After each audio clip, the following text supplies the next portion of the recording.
Welcome into the PFF NFL Daily. It's time for our Week 10 instant reaction.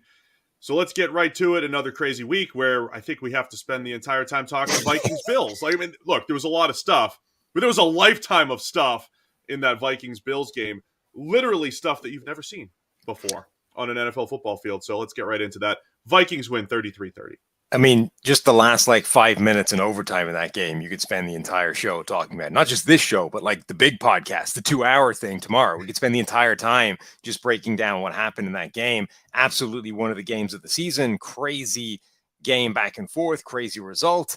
And really, like the Minnesota Vikings, I think, laying down a statement that their record is for real. Like they've been much discussed as being a team that maybe is outperforming how good they are with their record, but they took it to Buffalo after getting down a bit. They executed the comeback and then were able to make a couple of really big plays late in the game to keep on in there and ultimately snatch a win. Like win or lose, I think that was the statement game that they are a legitimate team this year. Yeah, the resiliency of the Vikings, you just can't overlook it at this point. A 4th and 18, Justin Jefferson makes one of the most amazing one-handed catches you'll ever see in traffic, right? Like Stephon Diggs had a great one-handed catch, no traffic earlier in the game. Justin Jefferson had one in a contested situation. Yeah, everything about it. We'll get into all the details tomorrow, but Kirk Cousins failing on the QB sneak. Josh Allen drops the ball on his attempted QB sneak, getting out of the end zone. Vikings recover for a touchdown. Bills still come back, get the game-tying field goal, even though Gabe Davis, catch out of bounds, probably should have been reviewed. A lot of stuff happening there, but the Vikings get the overtime win. And I think that's the story, though, Sam. Their resiliency, and we used to joke last year, they'll play up or down to their competition. There's elements of that this year, right? Like there's some close games against lesser teams, but this year they're pulling them off, right? And that's what matters. Still sitting here with one win, 10 weeks into the season, the Vikings are finding ways to win all of those close games this year. Yeah, I mean, there's two sides of that game. There's that side, which is Minnesota really showing that they can do the same thing they've been doing all season long, even against better opposition like Buffalo. And then there's the flip side of that, which is Josh Allen's turnovers are now becoming a significant problem for the Bills. They've been responsible for the last two losses that they've had. He had 6 turnover-worthy plays in the other loss against Miami, even if he didn't have interceptions in that game.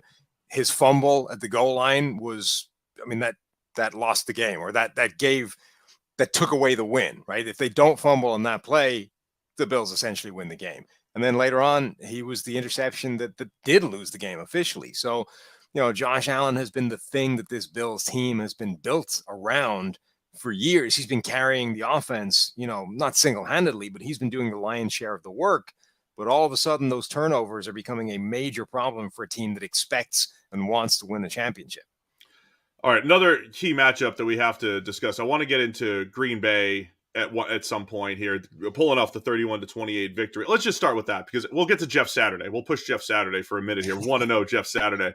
But Packers 31-28 at one point down 28-14 in the second half. Aaron Rodgers leading the comeback for the Packers, a run-heavy attack for the Packers. And it's the same thing. From one standpoint, great comeback from the Packers to maybe salvage their season, and from the Cowboys, just a brutal loss and a brutal, blowing of a 14-point lead here.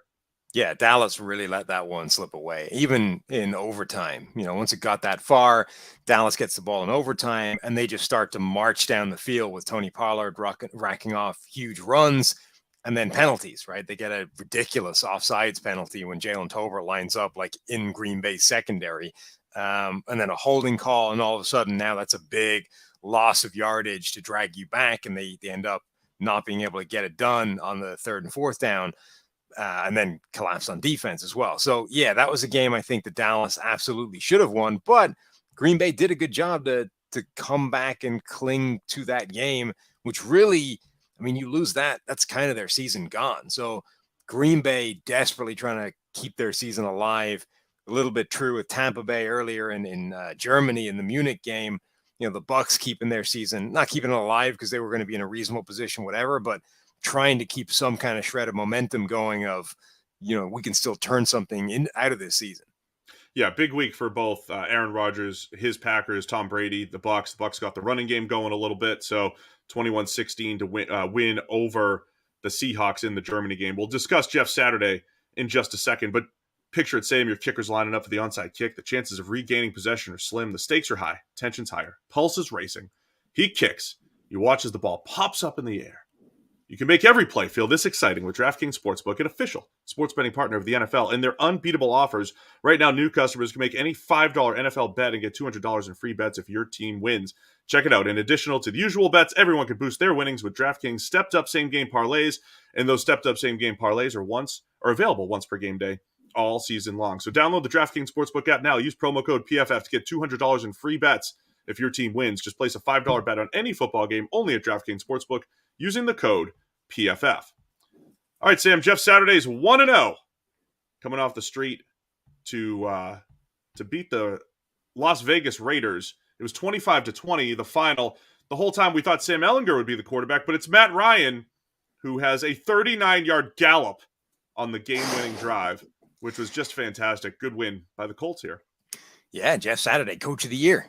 1-0. I mean, look, there's only 2 coaches in the NFL right now who have a 100% record in the season. He's one of them. So can't argue with the facts.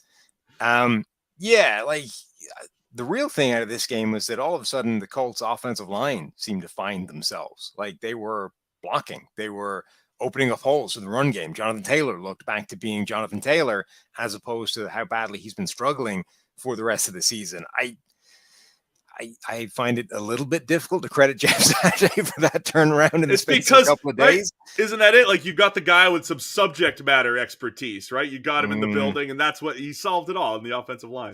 Yeah. I mean, I think, look, Matt Ryan is the best quarterback that they have. You know, Sam Ehlinger is not the answer. He was the guy that maybe could make some things happen while your offensive line was getting murdered and the quarterback was running for his life.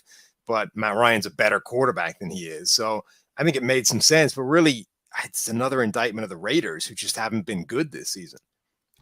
All right, a couple other key outcomes here. The Tennessee Titans moved to 6-3 with a 17-10 win over the Broncos. It wasn't exactly 9-8 like I guessed, but I'll tell you what. Yeah, I mean, you had a flea flicker, right? A flea flicker for 63 yards for the Titans, a busted coverage 66-yarder for the Broncos.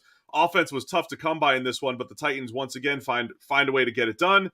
And same old story for the Broncos. Russell Wilson looking terrible as they fall to 3-6. I mean, that Broncos offense just looks miserable. Like they, one essentially busted coverage, a couple of nice plays from Cortland Sutton here or there making things happen. But outside of that, like Russell Wilson is barely functional as a quarterback right now. And it's amazing. Like the history revisions being done around the NFL or by people on Russell Wilson are crazy. There's all these Seahawks fans going like, oh, we said he was like this all along. He's just been a game manager. Pete Carroll's been propping him up.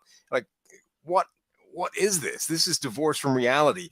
This version of Russell Wilson is not the guy that was in Seattle. No. Maybe the guy that was in Seattle the last few games after he wrecked his thumb, but not the guy before that. It's just not the same person.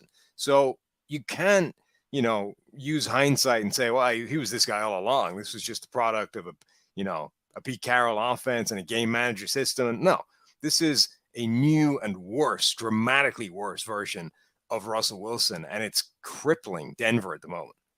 Other key developments this week: Kansas City Chiefs, they moved to 7-2 with a 27-17 win over the Jacksonville Jaguars. Patrick Mahomes, just another great outing from him. Dominant offense from the Chiefs.